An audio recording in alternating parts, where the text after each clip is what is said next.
Welcome to the channel. Today, we're exploring some unbelievable story. Stay tuned and let's dive in.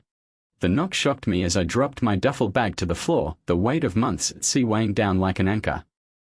My boot slapped on the floor as I halted, heart pounding, recognizing it wasn't Natalie's knock, it was too crisp and forceful. When I opened the door, I saw Mark standing there, his stance tight, his face contorted with an unnerving combination of wrath and something perilously near to pity. Mark, my neighbor, was the kind of person who usually waved when I walked by and smiled or said something pleasant, but today his eyes blazed with a raw intensity I'd never seen before. "I can't keep this to myself anymore, Ethan," he continued, his voice low and clipped, his gaze darting down the street as if searching for inquisitive eyes. His jaw tensed, as if he was preparing for something. "You've been gone a long time. Too long. You deserve to know what's been happening." A knot grew in my gut, tightening with each syllable. "What are you talking about?" I said, grasping the door frame so tightly that my knuckles became white. Mark exhaled deeply, his displeasure visible in the way he ran his hand through his hair. He murmured something I couldn't hear, set his shoulders, and gave me a harsh stare. "It's Sophia," he said. "Your wife.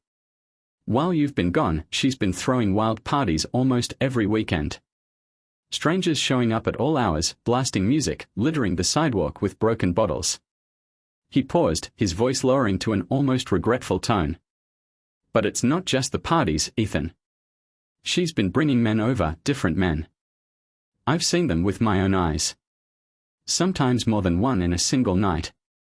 I gazed at him, hoping for any indication that he was exaggerating or that this was all a sick joke, but Mark wasn't kidding. His hands curled into fists at his sides, quivering under the weight of what he was keeping back. "The worst part," he said, his tone slightly breaking, "is the kids. Your kids, Ethan. They've been in the middle of it all. I've seen them wandering around during those parties, barefoot, scared, like they don't know where to go or what to do." My mouth became dry and my throat tightened as if the air had turned to sand. "Mark, if this is some kind of sick joke," I began, but he interrupted me, his voice crisp and firm. "It's not," he responded, thrusting his phone in my hands. "Here, see for yourself." I paused, fear building in my gut, but my fingers moved independently, turning the screen toward me. I did not want to look.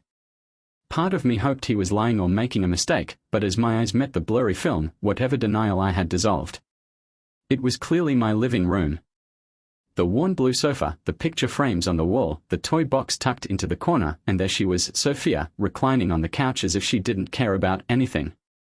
A guy sat next to her, his arm casually stretched over her shoulders. Her head rolled back and laughing, her grin careless and alien, as if a stranger had taken her face. The place was filled with people drinking, dancing, and screaming. The floor was littered with smashed beer cans, cigarette butts, and torn-up wrappers. My chest constricted as I saw it, my daughter's pink unicorn toy laying abandoned under the coffee table, partly buried in the rubbish. I couldn't hear the sounds in the video, and I didn't need to. The mayhem on the television was oppressive, emitting a poisonous energy that crept under my skin and made me tremble. Mark's voice pierced through my haze, low and harsh, overflowing with suppressed rage. "That's not even the worst of it," he told me. "She's been letting the kids fend for themselves while she plays hostess. It's out of control, Ethan. One night, I found your son sitting on my porch, tears streaming down his face. He was shaking, couldn't even get the words out at first. When he finally did, he said he didn't want to go back inside, that he was scared." His fists gripped harder. "I'm sorry to dump this on you the minute you're home, but I couldn't just sit by and watch anymore. You're a good man, Ethan. You don't deserve this. And those kids, they sure as hell don't either." For a split second, it seemed like the world was tilting. My home, my sanctuary, had transformed into something unrecognizable. When I glanced at Mark, his expression was filled with anguish and shame. I knew he wasn't lying. Before I could say anything, Mark moved in closer and his voice lowered. "You need to handle this for yourself, for your kids. But whatever you do, don't let her know I told you." Then he turned and walked away, leaving me standing there with the phone in my hand. My pulse hammered in my ears and a stream of questions raced through my head. Who were the men? How long was this going on? And why hadn't anybody else said anything? I walked back inside. The door shut with a dull thump. The home seemed colder and quieter than it should have. I stood there staring at the walls, the furnishings, and the photographs of Sophia and the kids on the mantel, smiling back at me. It all seemed like a lie, didn't it? Every part of it. I had returned home prepared to be a husband and father, a guy proud of his family. Now all I had were Mark's words and that heartbreaking film, both of which stabbed deep into me like a razor. Sophia's voice boomed from above, as happy and charming as always, beckoning for me. I slid the phone into my pocket and forced myself to answer. The game had just started, and she had no clue the rules were going to alter. As I stood in the hallway, Mark's comments lingered in my thoughts, while Sophia's happy voice continued to echo down the stairs. For a second, I pondered marching up there, demanding explanations and turning the home upside down. But something stopped me, a voice imploring me to pause and consider. If she was capable of doing all of this right under my nose, she'd be prepared to lie. I needed to see for myself. I grabbed my jacket and headed outdoors, pretending to breathe fresh air. The night was dense with oppressive quiet, almost stifling. My boots crunched on the gravel driveway as I moved around the side of the house, my heart beating like a battle drum. It was bizarre. I'd been here for years, but tonight seemed strange, like entering enemy territory. The first thing I noticed was a slight stale beer odor in the air, like a horrible recollection. It became stronger as I approached the rear terrace. I crouched down beside the sliding glass door, peering inside. At first sight, the room seemed spotless, almost too clean, as if Sophia had gone out of her way to conceal something. But in the low light of the kitchen, there it was, a broken beer bottle in the corner, its shards glinting like tiny indictments. I moved closer, my shadow stretched long and black over the deck. The weak illumination from the living room window revealed features that I had missed at first. Past the glass, I saw small but incriminating signs, light scuff marks on the hardwood floor caused by too many careless footfall passing past in a hurry. The garbage can at the corner drew my attention, filled with mismatched Solo cups barely hidden under a layer of crumpled paper towels. It was an effort to conceal the mess, but not a good one. Then there was the sofa, with a throw blanket strewn carelessly over the cushions as if someone had attempted to conceal something. A smear, perhaps. Or worse. My stomach lurched at the notion. I backed away from the glass, swallowing hard as my eyes adjusted to the darkness of the yard. The dull light from the house cast a faint glow on the grass, highlighting something near the tree line. I assumed it was simply garbage at first, but as I got closer, I saw it was cigarette butts. Dozens of them were spread over the grass like breadcrumbs. Sophia did not smoke. Neither did I. I searched the area again, my heart pounding in my chest. A flash of glass attracted my attention among the woods. Curious and afraid what I might discover, I bent down and tugged it free, a half-filled whiskey bottle. Its label glowed softly in the moonlight. The brand was high-end, something I would never have purchased and Sophia could not afford. The revelation struck me hard. This was not ours. I twisted the bottle in my hands, its weight anchoring me in an otherwise bizarre time. These weren't just the relics of a sloppy party. They were evidence of intrusion, markers left by someone who had treated my house as if it were their own. I stood up, my gaze scouring the yard with increasing anxiety. Sophia had not just allowed this catastrophe to occur. It was indicative of something deeper, someone else claiming a place that was not theirs to appropriate. Someone who did not belong here. The impulse to storm back inside was nearly overwhelming, but I tightened my hands and forced myself to breathe. I couldn't tell her I was onto her just yet. It wasn't simply about capturing her. It was about realizing the full scope of what she had done. I couldn't approach her without all of the jigsaw pieces if I wanted to know the truth. I slid the whiskey bottle into my jacket pocket and returned to the front door. My mind raced with questions. Why had Mark taken so long to inform me? Who were these individuals she had brought into our home? Most importantly, what else was she concealing from me? As I went inside, the aroma of Sophia's perfume assaulted me, too sweet and stifling. She stood in the kitchen, phone in hand, and smiled as if everything was okay. "Hey, where'd you go?" she said, her tone light. "Just needed some fresh air," I murmured, trying to keep my tone calm as my eyes scanned the room, landing on the area where Mark's camera had revealed a stranger only nights before. I clenched my mouth and smiled in reply. "Did you miss me?" she taunted, moving closer, utterly oblivious that the game had already started. "Not yet, Sophia," I thought to myself. Not yet. The scuff marks, the whiskey bottle, and Mark's statements kept me up all night.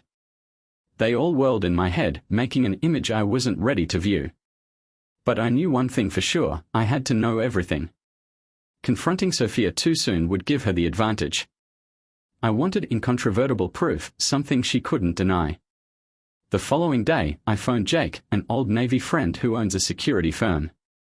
He owed me a favor, and I wasn't afraid to pay it in. "I need cameras," I informed him, my tone firm but chilly. "Hidden ones, everywhere, discreet." Jake didn't ask any questions. By evening, the cameras had been mounted. There was no single blind spot, thanks to tiny, imperceptible lenses placed into corners, vents, and fixtures, living room, kitchen, hallway, and bedroom. I observed the setup quietly, mouth clenched, every ounce of my body shouting that this was the correct decision. Sophia was outside with the kids when it occurred. She never suspected anything. I waited for weeks, watching the film whenever I got the opportunity. Initially, there was nothing. Sophia went about her day, while the children played. For a brief period, I started to question myself: perhaps Mark was exaggerating, the party signs were out of date, or I was just seeking for something that did not exist. Then I saw him. It was late, and just a sliver of moonlight illuminated the home. Sophia had put the kids to bed and was relaxing on the sofa while going through her phone. At first, everything seemed routine, even monotonous. But suddenly headlights shone through the living room window. She leaped up, her face beaming in a manner I hadn't seen in years. "Ryan," she murmured, and the air felt like it had been knocked out of my lungs. Ryan was not just anybody. He was a man I knew and trusted. We were not close friends, but he was acquainted enough to make the situation 10 times worse. He was clutching a bottle of champagne and smiling as if he owned the area.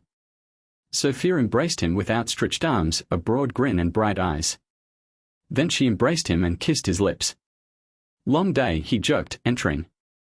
"You have no idea," she said, her tone tinged with something I didn't identify. She closed the door behind him, her palm stroking his back. I watched as they entered the living room and champagne glasses appeared out of nowhere. Sophia poured, her actions deliberate and even flirty. She sat very near to him on the sofa. They laughed together, their heads bending toward one another in an unsettlingly close manner. My fingers tightened as I saw her lean in, her palm resting nonchalantly on his knee and tugging her skirt upward. It wasn't open treachery, but it made my fury boil. The worst thing wasn't even how close they got. It was her face, her effortless, radiant grin. The grin she used to save for me. The brightness in her eyes used to welcome me when I returned home from work. It was all there, but it was no longer mine. I fast-forwarded the tape because I wanted to know how far this would go. Their laughs softened and their motion slowed. Her fingertips lingered on his arm. He moved in closer, kissed her again, and began to remove her clothing. My stomach churned. Anger, bewilderment, and a terrible feeling of inevitability washed over me. Finally, I closed the app, my palm quivering as I held the phone. My workplace walls seemed like they were closing in. This was not a simple error or misunderstanding. No. This was genuine. Sophia had brought another guy, Ryan, into my house, our home. I looked at the ceiling, my pulse beating as the jigsaw pieces started to fall into place. How long was this going on? How many times had Ryan or others strolled through my door, as if they belonged? What sort of person had Sophia become, beaming at him as our children slept upstairs? The fury I felt within was not just for her, but also for myself. For being naive, for believing her, for entrusting my life to someone who had already determined I was insufficient. I took a deep breath and forced myself to remain calm. Now was not the moment to lose control.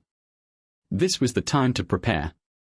Ryan may have been the initial piece, but I knew there was more, and I was determined to unearth it all. The footage began innocently enough, just like the previous evenings I had been viewing. Sophia was in the kitchen pouring herself a glass of wine, while Ryan lounged on the sofa, as if he owned the house. His legs were propped up on my coffee table, the same one where my children and I used to sit and play board games. My chest constricted as I watched him look down the steps. "Are they asleep?" he said nonchalantly, sipping from his drink. "Yeah," Sophia said, her tone too easy and familiar. She joined him on the sofa, moving slowly and deliberately. She curled her legs behind her and leaned closer. "We've got the whole night," she replied, her tone almost seductive. I fast-forwarded, knowing what was coming but not prepared to witness it happen in real time. They remained up late, chatting and laughing, their bodies becoming closer until there was no more space between them. When the lights went out, my eyes clouded with wrath, but I pushed myself to continue watching. This was more than simply fury. It was a strategy. Every second was proof. Every touch, joke, and betrayal was leading up to something. What occurred the next morning devastated me. The hallway camera showed Ryan walking down the stairs barefoot and naked, as if he lived there. My son's bedroom door cracked open and my 2 children rushed out, their tired expressions brightening as they spotted him.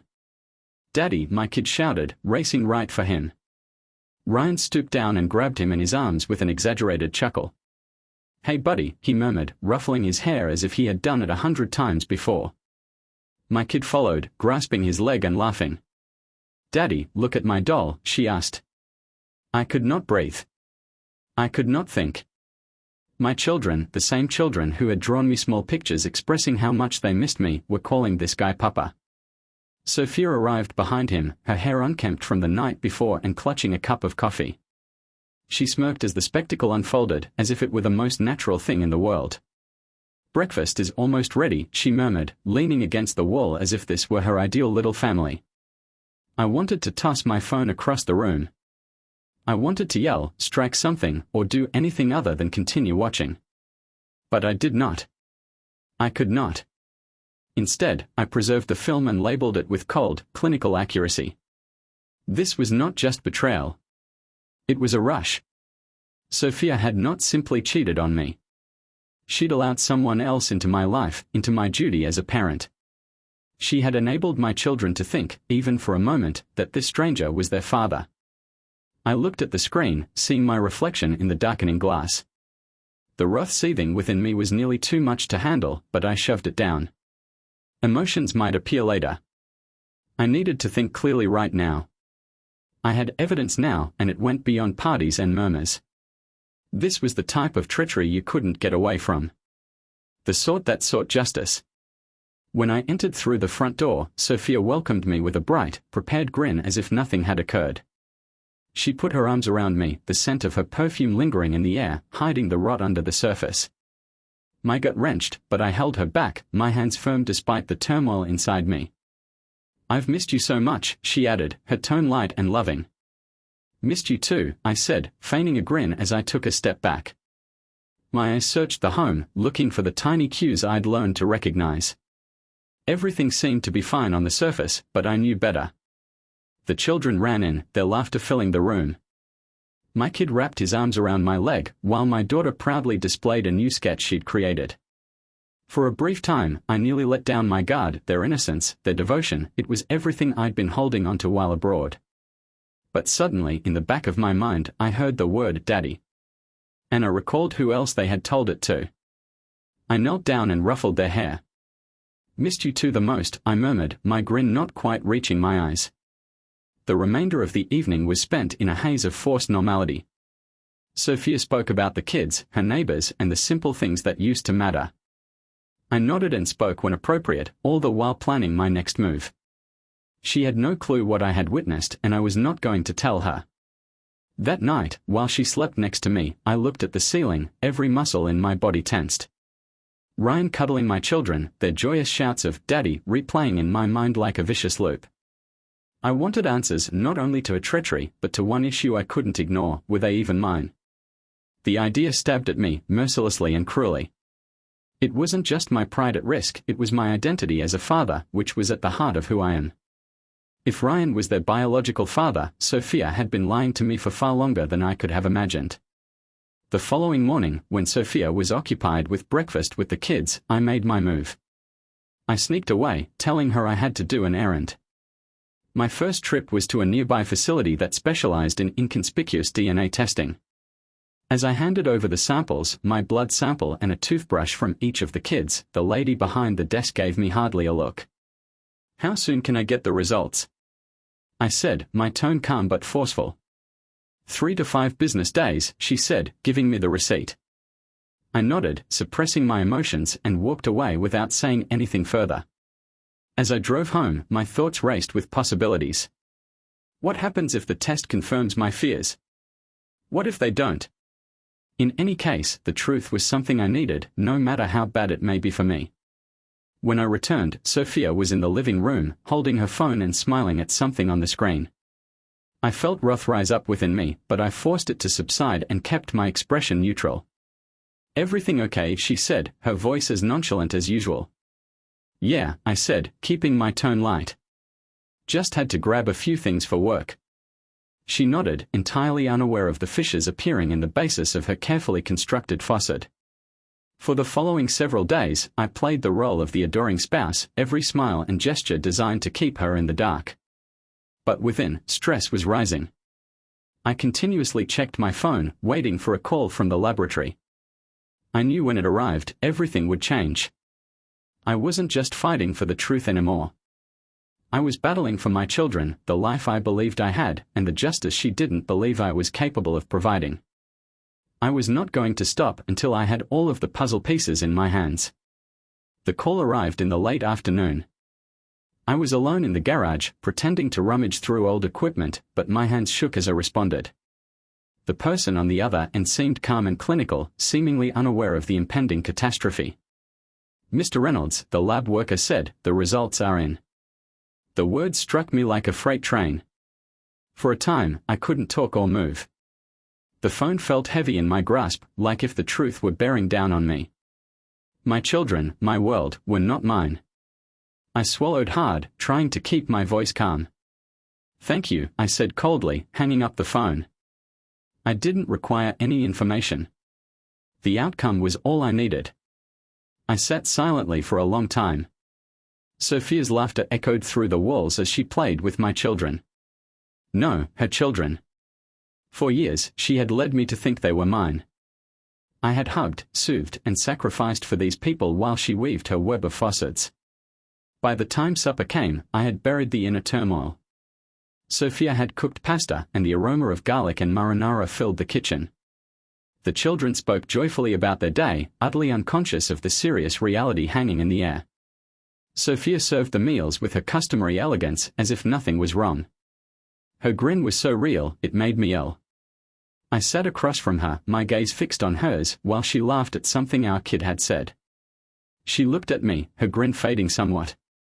"Everything okay, Ethan?" she said, her tone nonchalant but tinged with worry. I sat back in my chair, maintaining my stare. "Yeah," I said, my voice calm but frigid. "Tomorrow, I want to talk to you, but for now." I nodded toward the food. "Let's enjoy this evening." Her grin went completely, and her countenance hardened. "What's that supposed to mean?" she said, her tone rougher than intended. "Exactly what I said," I answered calmly, without allowing her to sense my rage. "Tomorrow, we talk. Tonight, we eat." Her hand paused in midair, with the fork inches above her plate. Her gaze bounced between mine, looking for answers, but I offered her nothing, no hints, no emotion, just quiet. Her breath hitched slightly, and for the first time, I saw a break in her flawless mask, fear. I stopped her before she could say anything, my tone firm. "Not tonight." She sat back, crossed her arms, and her expression hardened. "Fine," she said, her tone tinged with annoyance. But I saw a flicker of terror in her eyes. She was already unraveling, putting together what and how I knew. The remainder of the supper was strained. The children's exuberant banter became uncomfortable and hushed. Sophia scarcely touched her dinner, her mind was plainly racing. I stayed silent, eating carefully and paying great attention to her every action. The game had changed, and she knew it, though she had no clue how or why. As I cleaned the table, I felt her eyes on me, filled with mistrust and fury, but I didn't glance back yet. Tomorrow, everything will come tumbling down, and I wanted her to experience every moment of it. The next morning, the air in the home was heavy with anxiety. Sophia avoided me, rushing rapidly across the kitchen, sharp and nervous.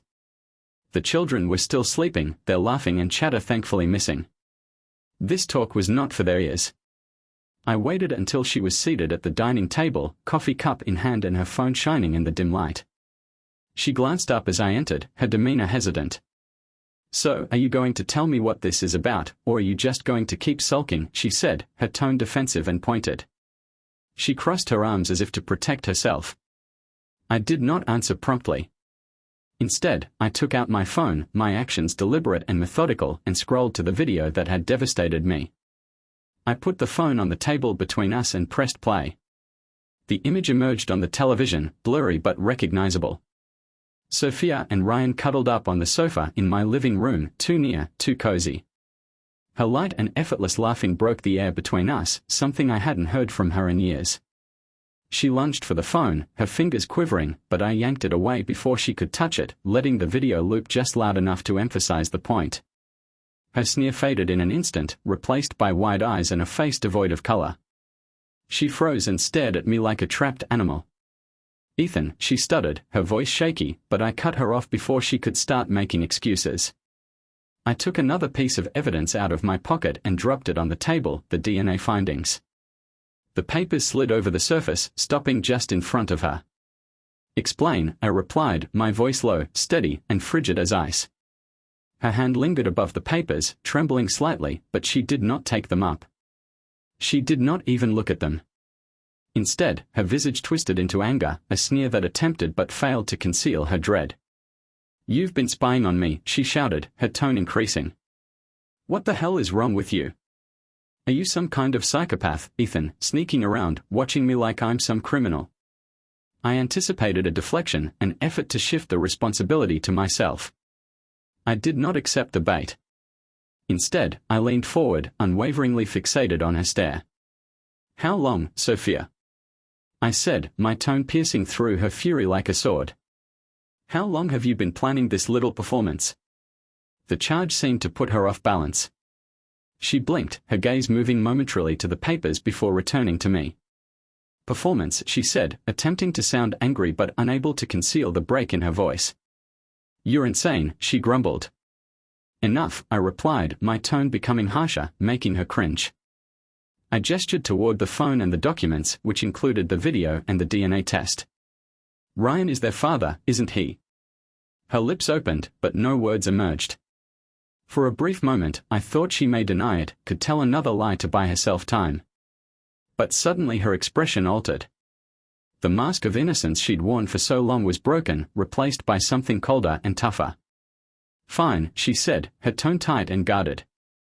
"Yes, Ryan is their father. Happy now?" The confidence in her tone could not conceal the spark of dread in her eyes.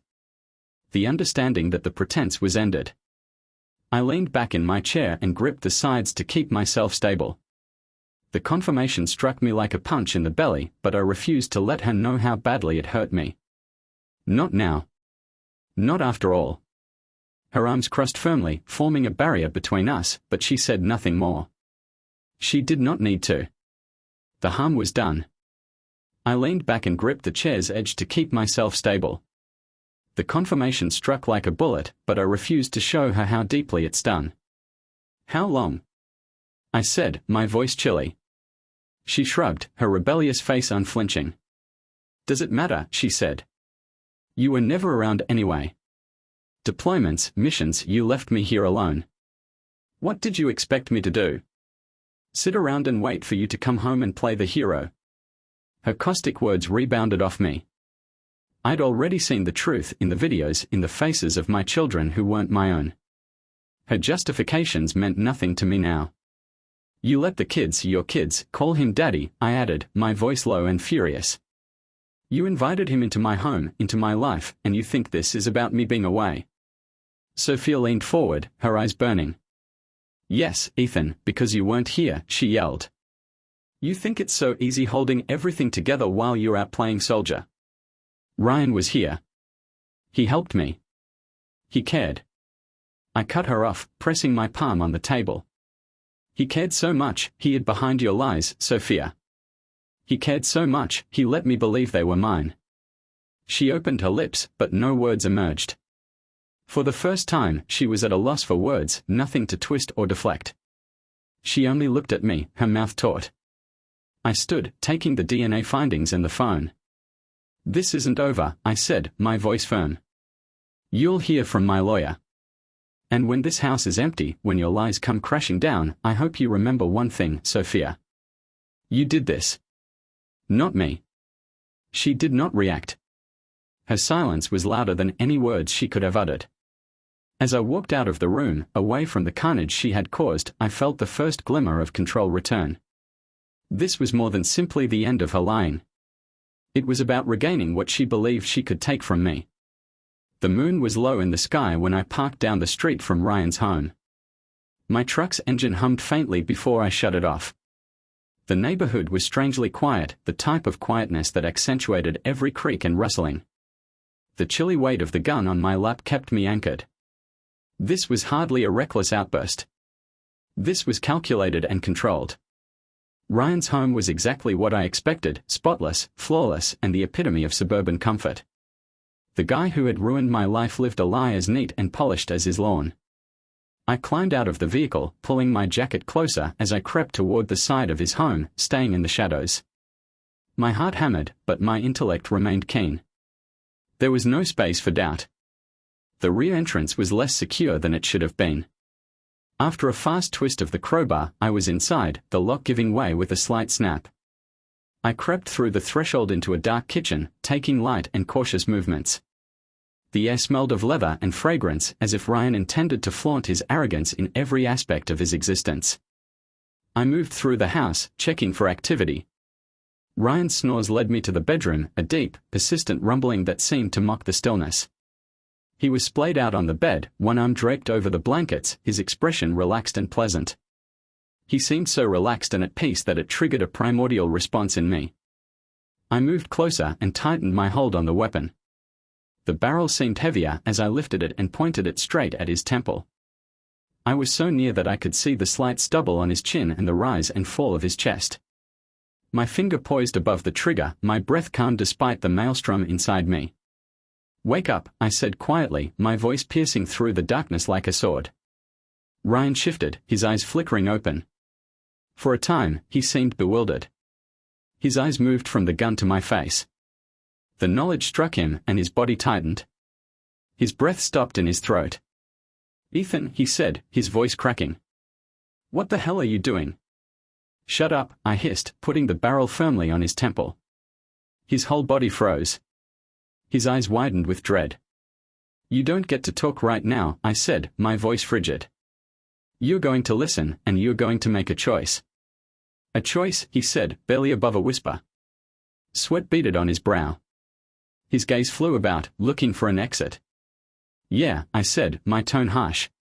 "You're going to take full responsibility for those kids. Every single part of it, their upbringing, their care, everything.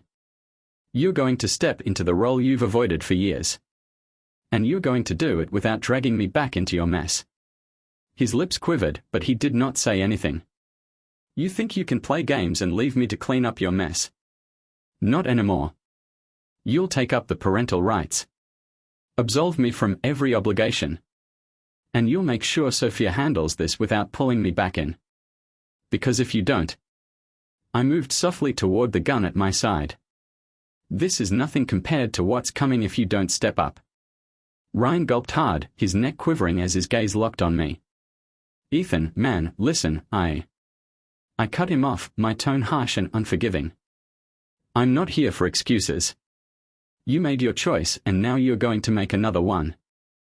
I'm done cleaning up after your mess. You want to play father? Fine. You take the role for real this time. Take responsibility for the kids, for Sophia, for everything you've left in ruins. I'm out." Ryan's breathing became uneven and his chest heaved as he looked at me wide-eyed. What are you saying?" he said, his voice shaking. I moved in closer, my tone settling into a frigid, steady beat. "I'm saying you're going to sign over full parental rights to the kids. You'll take them on as your own. I'm done being their father in name while you're off in the shadows. If you don't agree, I'll make sure your life becomes a living hell. You think this is bad?" I gestured slightly toward the gun again. This is nothing compared to what's coming if you don't step up. Ryan's face became pale. His hands shook as they clutched the bed's edge. Okay, he said softly, his voice shaking. Then, with more urgency, he says, okay. I'll do it. I'll sign whatever you want. I'll take care of them, just don't do anything rash, man. I swear, I'll do it.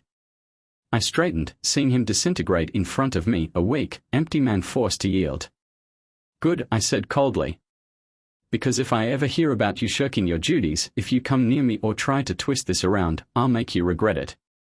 I placed the pistol away and took a step back, seeing Ryan droop against the bed, quivering with terror.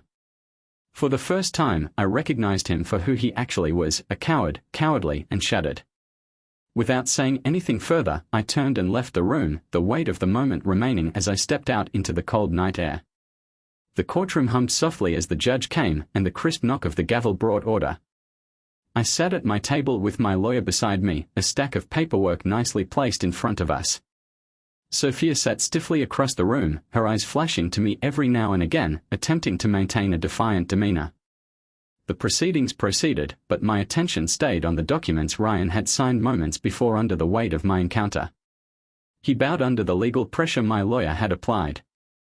Not only had he acknowledged to being the biological father of both children, but he had also signed an agreement granting him complete parental rights and absolving me of all legal obligations to them. He had even given up all claim to the home. Sophia, desperate to avoid additional repercussions, was unaware of the entire scope of the situation. She was aware that her neatly woven web was unraveling, but she hadn't understood how thoroughly. As her lawyer said something to her, I saw a flash of discomfort in her eyes. She gazed at me, and for a little period, I met her eyes unflinchingly. My client, Ethan Reynolds, the lawyer who represented me, has provided ample evidence showing the respondent's pattern of behavior, infidelity, manipulation, and reckless endangerment of the children's emotional well-being. Furthermore, we present signed documents from Mr. Ryan Harrison acknowledging his paternity and absolving Mr. Reynolds of any financial or parental obligations concerning the children. The documents were handed about in the courtroom, causing a murmur. Sophia's gaze shifted toward her lawyer. Her face had lost its color. She leaned down and spoke desperately, but her lawyer's firm reaction made it plain that there was no way out. The judge scanned the materials and nodded slowly. These appear to be in order, the judge said, her tone stern and objective. Do you have anything to counter this, Mrs. Harrison? Sophia sprang to her feet, her voice high-pitched and scared. Your Honor, this is a setup. He's been spying on me, digging into my personal life like some obsessed lunatic. He's trying to ruin me because I made mistakes. My lawyer reacted smoothly. Your Honor, the respondent's mistakes include hosting multiple men in her home while her husband was deployed, deceiving him into believing he was the father of 2 children, and using the family home for activities detrimental to the children's well-being. These are not mere mistakes, they are deliberate acts of betrayal and neglect. Sophia's face contorted in wrath.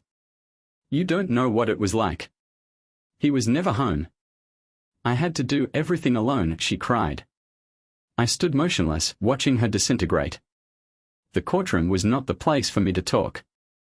The evidence, the films, the DNA findings, and Ryan's written confession speak louder than any words I could say. The judge raised his hand, quelling the increasing tension in the chamber. Mrs. Harrison, the judge said with a firmness of tone, you cheated on a man who was deployed to serve our country, who was risking his life every single day just to ensure that we sleep peacefully. You not only cheated on him, you took away his chance to father his own kids. Over and above that, you taught your kids to call your affair partner, Daddy. Mrs. Harrison, that is something this court will not tolerate. The judge hesitated, her stare steadfast and unflinching. Now, as per the law, this court is not here to air your personal grievances with your husband. We are here to determine the best interests of the children and to resolve the property dispute. Sophia fell back in her chair, her fingers white as she grabbed the table's edge. Her stance of defiance was starting to fracture, giving way to one of desperation. The judge persisted, her tone unwavering. In light of the evidence, this court awards Mr. Reynolds full ownership of the marital home. Furthermore, given Mr. Harrison's acceptance of his parental responsibilities and the documented behavior of both parties, primary custody of the children will be granted to Mr. Harrison and Mrs. Reynolds jointly, with the condition that the children reside with their biological father.